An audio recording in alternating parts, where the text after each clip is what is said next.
الحمدللہ وکفى والسلام علی عبادہ الذین اصطفى اما بعد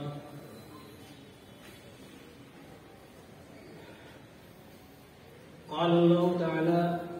فی القرآن المجید ورتل القرآن ترتیلا وعن عبد اللہ بن عمرو رضی اللہ تعالی عنہ قال قال رسول اللہ صلی اللہ علیہ وسلم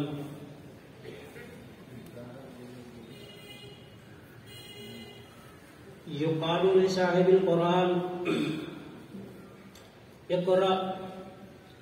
وارتقي ورتل كما كنت ترتل في الدنيا أو كما قال عليه الصلاة والسلام۔ ابھی ہم نے آپ کے سامنے ایک آیت کا کچھ حصہ اور جناب محمد رسول اللہ صلی اللہ علیہ وسلم کی احادیث پاک میں سے ایک حدیث کا بھی کچھ حصہ آپ کے سامنے پڑھا ہے، اور یہ اسی لیے کہ آج جو مجلس منعقد کی گئی ہے اس مجلس کے عین مطابق کہ یہاں کی جو ایک عظیم شخصیت استاد محترم جناب حضرت قاری عبد المنان صاحب رحمہ اللہ، جنہوں نے مجھے حدر پڑھایا ہے، قرآن کریم کا مشق بھی کرایا ہے، اور میں ان کا ایک شاگرد ہوں، اور ان کے ساتھ میرا بہت حضرت قاری صاحب رحمۃ اللہ علیہ کا میرے ساتھ بہت کرم کا معاملہ رہا ہے، اور بہت سی مخصوص باتیں بھی ہوا کرتی تھیں۔ میں آج ان کو یاد کرتا ہوں تو تہہ دل سے دعا نکلتی ہے کہ یہ میرے استاد محترم مئو ناتھ بھنجن کی سرزمین کے اندر یہ کتنی عظیم شخصیت اور کتنے زیادہ یہ ماہر علم قرات کے اندر تھے، اور ان کا قراتی عمل اور کردار کیسا تھا۔ تو ہم آپ کے سامنے عرض یہ کرتے ہیں کہ ایک زمانہ ہوا، اور غالباً سن 1979 سے لے کر کے سن 1986 تک کے بیچ کا جو دور گزرا ہے،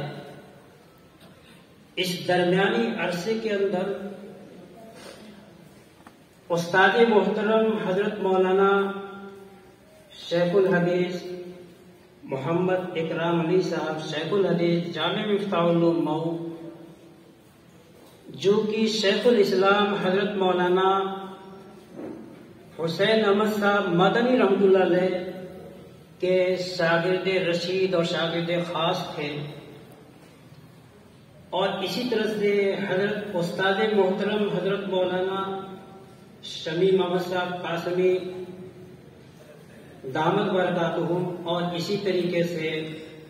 حضرت مولانا استاد محترم حضرت مولانا مفتی عبد الباری صاحب رحمہ اللہ، یہ سبھی حضرات موجود تھے اس دور کے اندر جب اس مئو ناتھ بھنجن کے اندر کہیں بھی جامع مفتاح العلوم کی طرف سے دینی جلسے ہوا کرتے تھے، تو حضرت قاری عبد المنان صاحب رحمہ اللہ کی قرات سے ان دینی جلسوں کا آغاز ہوتا تھا، اور جہاں کہیں بھی قرات ہوتی تھی دینی جلسوں کے اندر انہی کی قرات ہوا کرتی تھی، اور ان کی قرات اتنی عمدہ آواز کے ساتھ، اچھے لب و لہجے کے ساتھ اور حسن صوت کے ساتھ ہوا کرتی تھی، باوجود کہ عمر درازی کی حالت میں بھی پہنچے ہوئے تھے، لیکن پھر بھی اور دانت بھی منہ کے اندر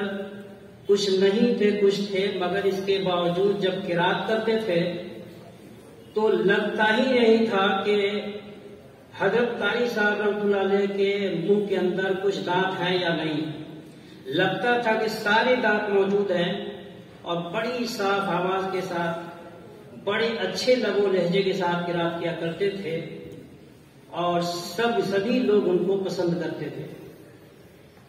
اور مدرسے کے اندر جب وہ قرات کرتے تھے تو مجھ سے ایک خاص بات انہوں نے ذکر کی، کہا کہ مولوی ارشاد دیکھو، میں نے دارالعلوم مئو کے اندر جو اس علم قرات کو سیکھا ہے،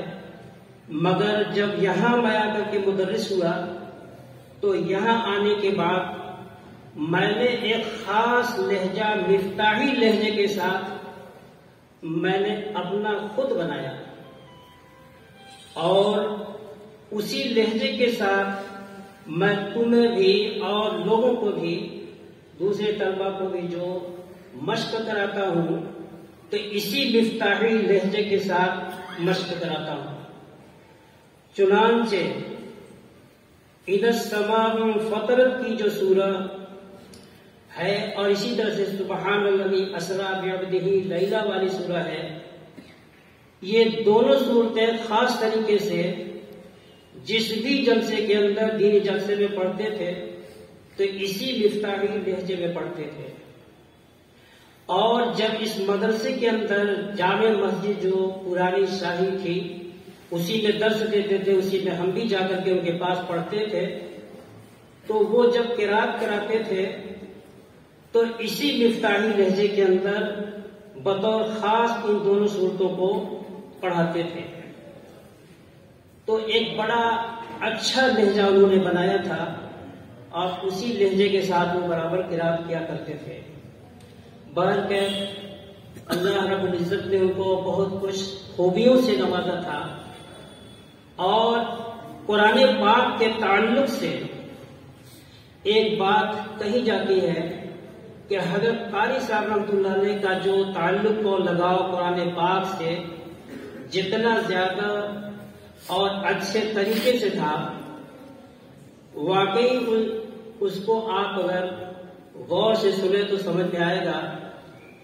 کہ حضرت قاری صاحب رحمۃ اللہ علیہ یہ بڑے خوبیوں کے مالک تھے، اور ان کا قرآن پاک کے ساتھ کتنا زیادہ تعلق تھا، یہ صرف اسی وجہ سے کہ یہ قرآن پاک کا تعلق آگے چل کر کے جناب محمد الرسول اللہ صلی اللہ علیہ وسلم کے زمانے میں بہت سے صحابہ کرام رضوان اللہ اجمعین ایسے تھے جو خاص طریقے سے قرہ کے نام کے ساتھ جانے جاتے تھے۔ دین معونہ کے موقع پر جو شہداء حضرات شہید ہوئے تو ان میں بھی جو شہداء شہید ہوئے تھے تو وہ بھی قرہ کے نام کے ساتھ جانے جاتے تھے۔ اسی طرح سے حضرت عمر کے زمانے میں جنگ یمامہ میں جو لوگ شہید ہوئے تھے وہ بھی قرہ کے نام سے جانے جاتے تھے۔ تو اس لیے اسی سے تعلق ان کا بھی تھا، اور آگے چل کر کے یہ سارے حضرات صحابہ کرام یہ حضرت قاری صاحب رحمۃ اللہ علیہ کے آگے چل کر کے یہ استاد مانے جاتے ہیں۔ بہرکیف میں اپنی باتوں کو سمیٹ کر کے اب ختم کرنا چاہتا ہوں کہ دیکھیے یہ وہ ایک وقت تھا کہ اللہ کے رسول علیہ الصلوۃ والسلام نے لوگوں کو حکم دیا تھا، اور دنیا کے اندر جو یہ قرات کی جاتی ہے ترتیل کے ساتھ، تو آخرت کے اندر بھی یہی ترتیل کے ساتھ قرآن پڑھنے کو کہا جائے گا، اور یہ کہا جائے گا کہ یہ بندے جس طریقے سے تم دنیا کے اندر ترتیل کے ساتھ قرآن پاک کو پڑھتے تھے، تو یہاں بھی تم ترتیل کے ساتھ پڑھتے جاؤ، اور جتنے ہی تم پڑھتے جاؤ گے تو تمہارا درجہ اتنا ہی بڑھتا جائے گا، اور جہاں پر تمہاری قرات ختم ہوگی وہی تمہاری آخری منزل ہوگی۔ دعا کیجیے اللہ رب العزت سے کہ ہم سب لوگوں کو ان سب باتوں پر عمل کرنے کی توفیق عطا فرمائے، اور حضرت قاری صاحب رحمۃ اللہ علیہ نے جو محنت کیا اور جو انہوں نے خدمت کے انجام دیا، ان کی خدمتوں کو قبول فرمائے۔ وآخر دعوانا الحمد